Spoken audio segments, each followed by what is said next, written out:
بسم اللہ الرحمن الرحیم۔ السلام علیکم ورحمۃ اللہ وبرکاتہ۔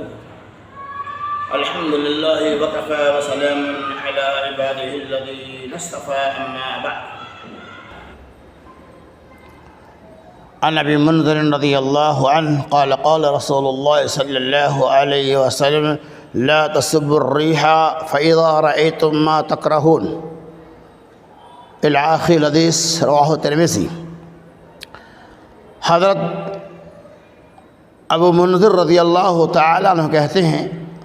اللہ کے نبی صلی اللہ علیہ وسلم نے ارشاد فرمایا لا تسبوا الريح فإذا رأيتم تکرہون، کہ تم لوگ ہوا کو برا بھلا نہ کہو جب تم آندھی کو دیکھو جسے تم ناپسند کرتے ہو، تو اللہ رب العالمین سے یہ سوال کرو، یہ دعا کرو کہ اے رب العالمین اس ہوا کو جو تیرے طرف سے آنے والی ہے، جو چل رہی ہے، اے اللہ اس کو ہمارے لیے خیر کا ذریعہ بنا، اور اے اللہ اس کے اندر کوئی شر ہے تو میں اس شر سے پناہ مانگتا ہوں۔ اس حدیث سے پتہ یہ چلا کہ ہوا، آندھی، طوفان وغیرہ یہ اللہ کی طرف سے ہے، ہمیں ان کے لیے بد دعائیں نہیں کرنی چاہیے، بلکہ اللہ تبارک و تعالی سے اس کے بارے میں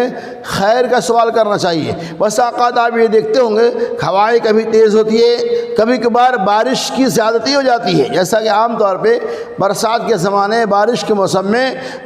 بارش کبھی کبھی ہماری ضرورت سے زیادہ ہو جاتی ہے۔ ظاہری طور پہ یہ ہم سمجھتے ہیں کہ بارش بہت ہو گئی، اب ہمیں اس کی ضرورت نہیں ہے، اللہ بارش کو اور زیادہ برسانے لگتا ہے، تو آدمی دعائیں بھی کرتا ہے اللہ اس بارش کو تو روک دے، اس بارش کو روک دے، اللہ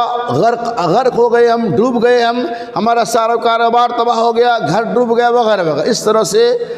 بارش کی کثرت کی بنیاد پر بندے اللہ کے سامنے بددعا کرنے لگتے ہیں، لیکن اللہ کے نبی صلی اللہ علیہ وسلم نے اس چیز سے منع فرمایا، ایک طریقہ بتلایا کہ اگر بارش کی بھی زیادتی ہو، یعنی آپ کی سمجھ اور بوجھ کے مطابق بارش زیادہ ہو رہی ہے، تو ہم یہ نہیں کہ اللہ بارش کو روک دے، اب ہمیں ضرورت نہیں ہے، بلکہ اللہ کے نبی صلی اللہ علیہ وسلم نے اصول بتلایا، اگر بارش کی کثرت ہو، زیادہ بارش ہو، تو ہم کیا کہیں اللہم حوالینہ ولا علینا، اللہم الغاکام والذراب والاودیت ومنابت الشجر وغیرہ۔ یعنی حدیث کے اندر یہ عبارتیں آئی ہیں کہ اللہ کے رسول نے فرمایا اگر بارش کی کثرت ہو تو آپ یہ دعا کریں اللہم حوالینہ ولا علینا، اللہ بارش کو ہمارے اوپر نہیں بلکہ پہاڑوں کے اوپر، جنگلوں کے اوپر، ندی، نالے، کھیت کھلیان، چرند پرند، دیگر جو مخلوقات ہیں، اے اللہ تو اس بارش کو وہاں برسا دے۔ اس طرح سے آپ دعائیں کر سکتے ہیں، مطلق یہ دعا کرنا کہ اللہ بارش کو روک دے، ہمیں اس کی ضرورت، ایسا نہیں کہیں گے، بلکہ ہم ایسا کہ اللہ اب اس بارش کی ہمیں ضرورت نہیں ہے، اللہ اس بارش کو کسی اور مخلوق پر، پہاڑوں کے اوپر، درختوں کے اوپر، ندی، نالے، کھیت وغیرہ میں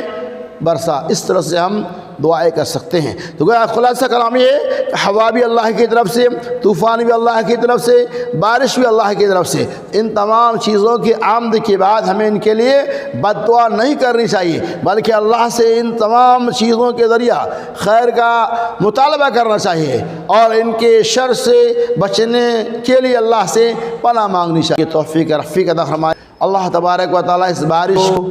اس ہواؤں کو ہمارے لیے رحمت کا ذریعہ بنائے، آمین۔ وما علینا الا البلاغ۔